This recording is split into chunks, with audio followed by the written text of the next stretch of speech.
नमस्ते, आपका Sneha rangoli and recipe channel में स्वागत है। आज हम बचे हुए चावल से रेसिपी तैयार करेंगे। वो जो रेसिपी है सभी को पसंद आएगी।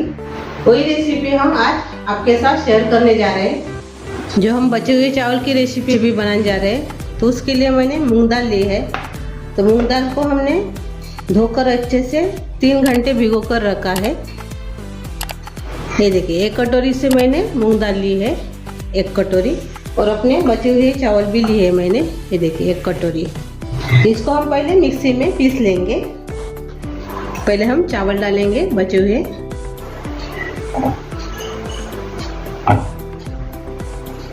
और बाद में हम इसमें मूंग दाल डालेंगे।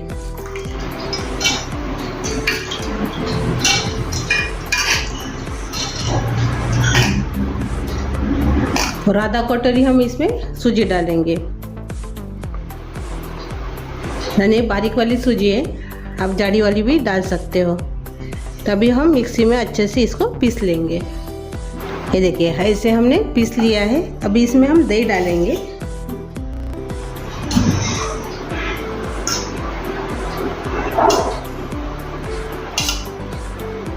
पाँच चम्मच मैंने इसमें दही डाला है, खट्टा वाला।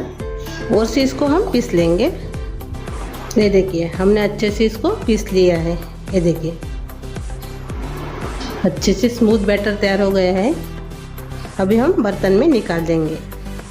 अभी इसमें हम बाकी के मसाले मिक्स करेंगे। तो इसमें हम थोड़ी सी हल्दी डालेंगे कलर के लिए। अदरक और हरी मिर्च का पेस्ट डालेंगे 1 चम्मच। और स्वाद के अनुसार हम इसमें नमक डालेंगे। अभी थोड़ा सा इसमें हम पानी डालेंगे। तो हमने मिक्सी जार को धो दिया है, वही पानी इसमें डालेंगे। अच्छे से मिक्स कर लेंगे उससे।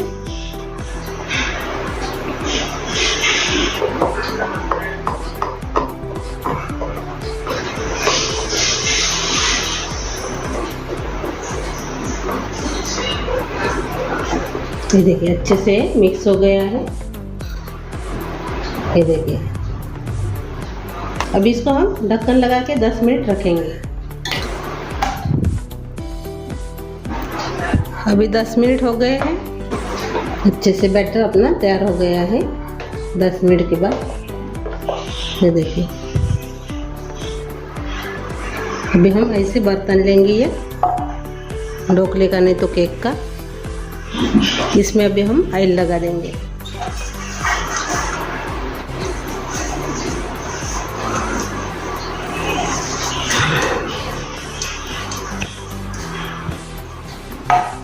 अच्छे से हमने ऑयल लगा दिया है। अभी इसमें हम इनो साल्ट डालेंगे। अभी जो हमने सारण तैयार किया है बचे हुए चावल का, तो इसमें अभी हम इनो साल्ट डालेंगे। आधा ही डालेंगे, पूरा नहीं डालेंगे। मैंने आधा इसमें रखा है। और से अच्छे से मिक्स कर लेंगे। अच्छे से अभी इसको मिक्स कर लेंगे एक बार। आप मीठा सोडा भी इसमें डाल सकते हो, लेकिन थोड़ा सा ये खुल जाता है इनो साल्ट डालने से। ये देखिए, अच्छे से भी मिक्स हो गया है। अभी अपने ढोकले के ट्रे में डाल देंगे।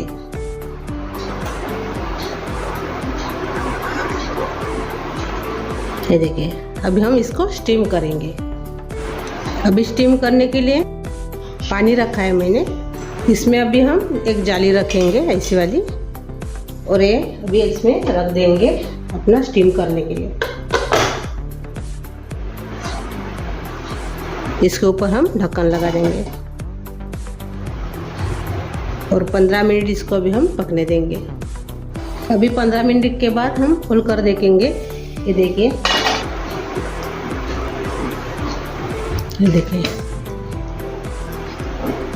अच्छे से अभी ये तैयार हो गया है।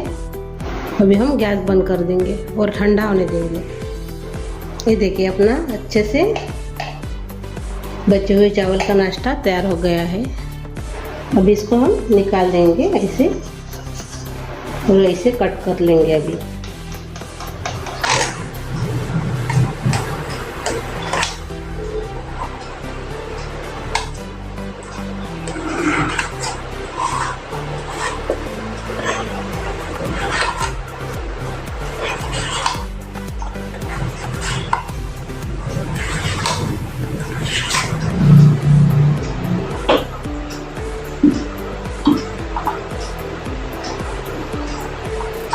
ये देखिए,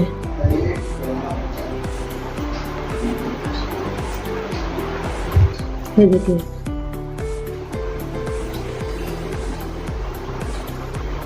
अभी इसको हम प्लेट में निकाल देंगे। ये देखिए,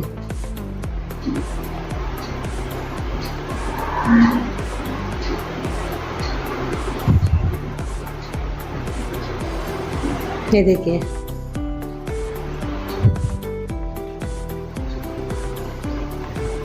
अच्छे से जालीदार भी हो जाते हैं और स्पंजी भी हो जाते हैं। देखिए,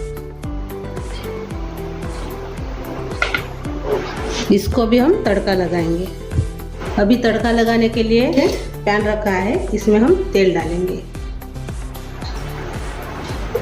1 चम्मच हमने इसमें तेल डाला है। अभी तेल गरम हो गया है, राई डालेंगे, थोड़ी सी हींग डालेंगे। राई अच्छे से हो गई है, हरी मिर्च डालेंगे।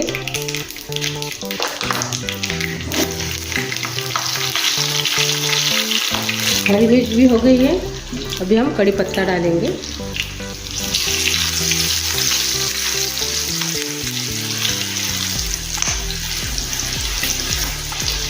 अभी इसमें हम बचे हुए चावल का नाश्ता डालेंगे, ये वाला।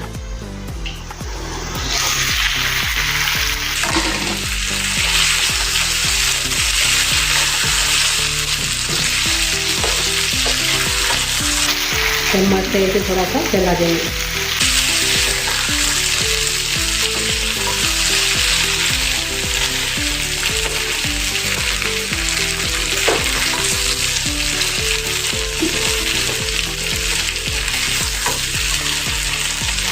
और अभी इसमें हम मैगी मसाला डालेंगे, आधा पैकेट।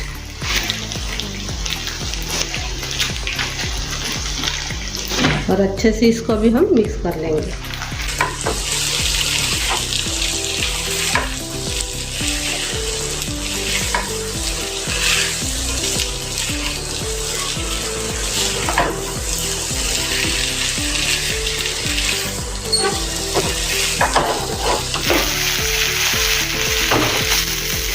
अच्छे से अभी है फ्राई हो गए हैं, बंद कर देंगे यार। ये देखिए, ऊपर से थोड़ा हरा धनिया डालेंगे, अच्छे से मिक्स कर लेंगे उससे। अभी हम सर्व करेंगे अपने बचे हुए चावल का नाश्ता। तो उसके लिए मैंने केचप डाला है, केचप के साथ नहीं तो हरी चटनी के साथ, आप दोनों के साथ भी आप इसको एंजॉय कर सकते हो। फिर देखिए,